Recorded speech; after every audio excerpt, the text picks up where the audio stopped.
নাসিরনগরে জামায়াতে ইসলামীর ৫ দফা দাবিতে বিক্ষোভ মিছিল ও সমাবেশ। ব্রাহ্মণবাড়িয়ার নাসিরনগর উপজেলার শহীদ মিনার থেকে শুক্রবার ২৬ সেপ্টেম্বর সকালে বাংলাদেশ জামায়াতে ইসলামীর উদ্যোগে ৫ দফা দাবিতে বিক্ষোভ মিছিল ও সমাবেশ অনুষ্ঠিত হয়েছে।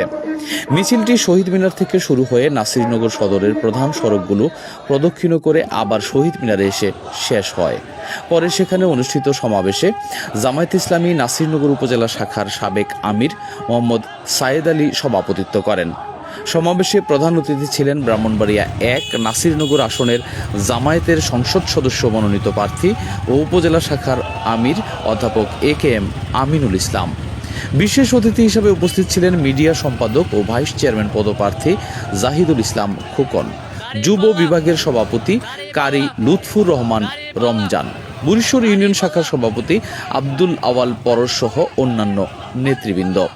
বক্তারা জুলাই সনদের আইনভিত্তিক সনদ ও পিআর পদ্ধতিতে নির্বাচন সহ ৫ দফা দাবির পক্ষে সমর্থন জানান এবং সরকারের প্রতি দ্রুত দাবি বাস্তবায়ন করার জোর দাবি জানান।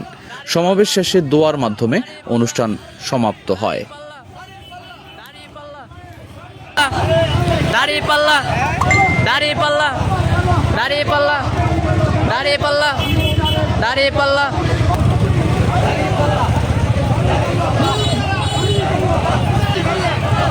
দাঁড়িপাল্লা দাঁড়িপাল্লা দাঁড়িপাল্লা দাঁড়িপাল্লা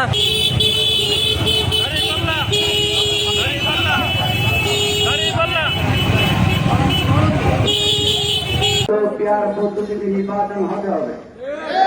জনগণ তা মেনে নেবে না। লেভেল প্লেইং ফিল্ড তৈরি করতে হবে। জুলাই সনদের আইনি স্বীকৃতি দিতে হবে।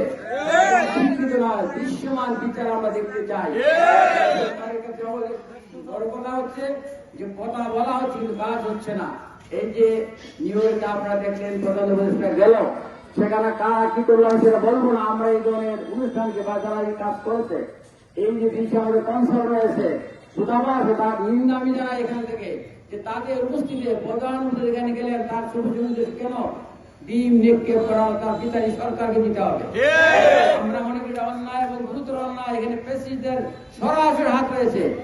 আমাদের দূতাবাসের চাইছে নিঃসন্দেহে প্রেসিডেন্টের দূষক, তারা দিলে আমরা তার অপসারণ চাই এবং তার বিচারের আওতা থেকে আনা উচিত আমি মনে করি। সম্মানিত ভাইরা, আমরা কথা বলবো আজকে জুমার দিন।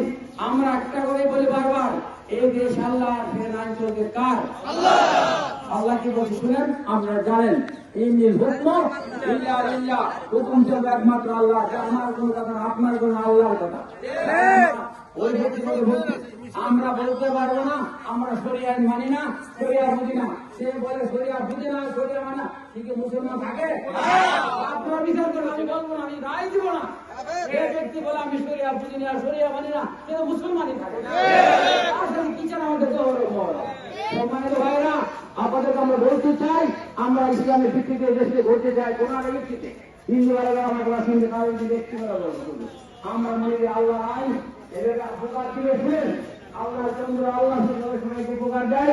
এই জন্য যদি আল্লাহ হিন্দু মুসলিম সবাই মিলে আমরা শান্তিতে বসবাস করতে পারবো বলে আমি মনে করি। এবং এটুকু সন্দেহ নাই, আল্লাহ হিসেবে উপকার দেয়, আল্লাহ সবাইকে সম্মান করে দেখবে। এই কথাগুলো বলে বিভিন্ন নিয়ন্ত্রণ যারা এসেছেন তাদেরকে আমি আমার পক্ষ থেকে ধন্যবাদ জানিয়ে সবাই। এবং এখানে আমাদের মিছিল কার্য শুরু হবে। মিছিল শুরুর সময় মিছিলের 3 ভাগ থাকবে। পিছনে মাঝখানে সামনে নতুন ভাগ করা আছে। আপনি এভাবে যাবেন, এখানে মিছিলটা শুরু দাঁড়াবেন, তারপরে মিছিলের নেতৃত্ব দেবেন এবং আপনার মিছিল আবার এখানে এসেই মিছিলটা সোজা বাজারে চলে, বাজার হয়ে দিকে আসবে, কলেজ মনে আবার এখানে এসেছে কথা বলছেন। ইনশাআল্লাহ মিছিলটা সুন্দর সার্থকর এবং কেউ এখানে যাওয়ার চেষ্টা করবেন না। আমরা শেষ পর্যন্ত সবাই দেখতে চাই।